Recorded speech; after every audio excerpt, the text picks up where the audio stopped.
Alban, t'as 22 ans et j'ai l'impression que ça fait 15 ans qu'on voit ta tronche. Ouais, c'est vrai que ça fait un moment que j'ai la chance de jouer en Ligue 1, donc on pourrait penser que j'ai plus de 22 ans. En fait, c'est ta 6e année, là, en comptant l'année à la Fiorentina, c'est ta 6e année pro. Ouais, c'est ça. Enfin, en pro. Ouais.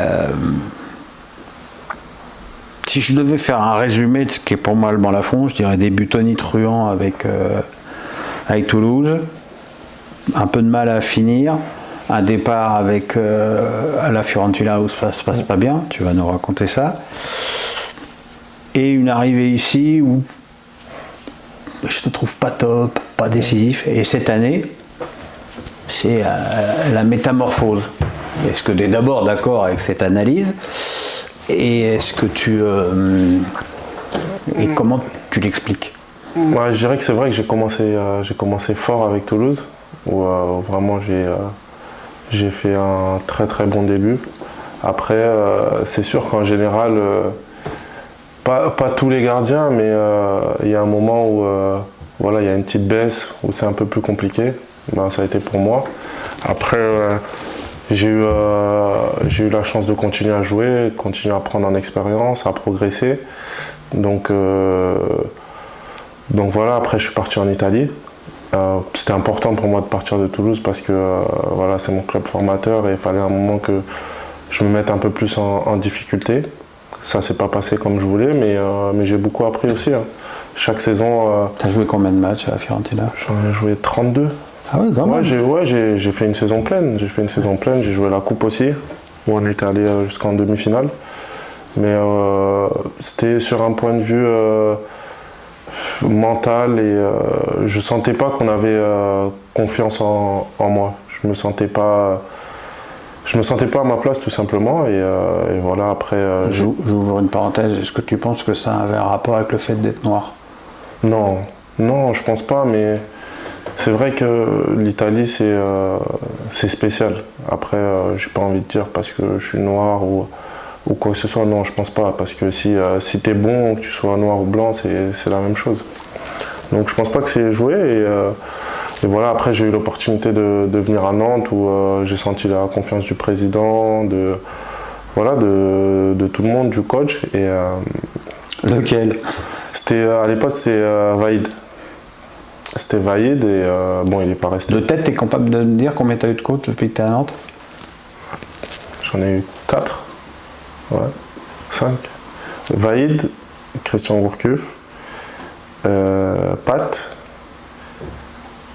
Domenech et Antoine. Ah ouais, toi j'aurais dit plus.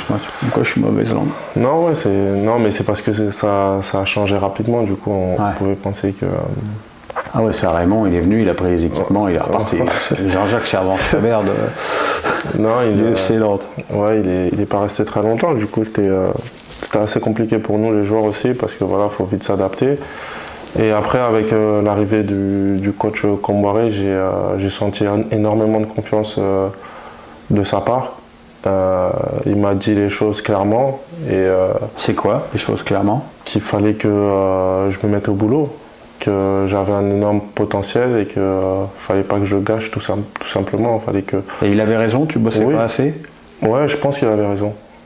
Il avait raison, on était dans une situation où c'était très très compliqué, voilà, de revenir à l'entraînement, après d'enchaîner les défaites, c'était devenu un cycle négatif.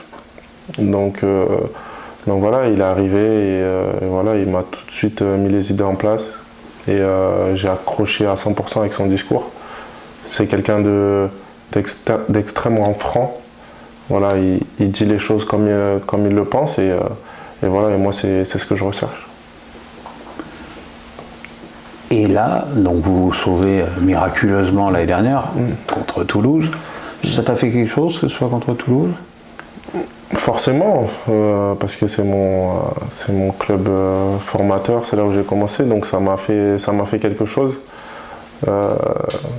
J'aurais préféré que ce soit un autre adversaire, clairement, parce que voilà, j'aurais aimé qu'il monte directement, parce que je pense que la place du TFC c'est en Ligue 1. Et voilà, ça m'a fait quelque chose, mais fallait rester concentré parce que c'était l'avenir du club qui était en jeu. Vous passez assez miraculeusement, puisque vous perdez à la Beaujoire le match retour. Vous êtes en vacances tout de suite après le match ou il y a encore 2-3 jours derrière? Non, on est en vacances direct après le match. Ouais.